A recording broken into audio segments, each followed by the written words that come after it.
उजळाईवाडीत नशा तस्करांवर पोलिसांचा मोठा घाव. 22 किलो गांजासह तिघेजण अटकेत. करवीर तालुक्यातील उजळाईवाडीत पोलिसांनी मोठी कारवाई करत तब्बल 22 किलो गांजा जप्त केला.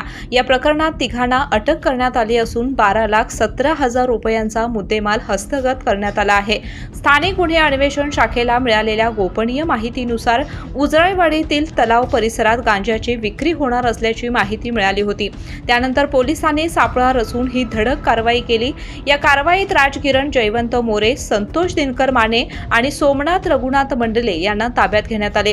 आरोपींकडून 22 किलो गांजा, एक Ford Freestyle car, TVS Raider दुचाकी आणि 3 मोबाईल फोन जप्त करण्यात आले. यामध्ये राजकिरण मोरे याच्याकडून 2 किलो गांजा तर संतोष माने आणि सोमनाथ मंडले यांच्या ताब्यातून 20 किलो गांजा हस्तगत करण्यात आला. जप्त गांजाची किंमत सुमारे 5,50,000 रुपये असल्याचं पोलिसांनी सांगितलं. या प्रकरणी तिन्ही आरोपींविरुद्ध गोकुळ शिरगाव पोलीस ठाण्यात NDPS कायद्यान्वये गुन्हा दाखल करण्यात आला असून पुढील तपास सुरू आहे.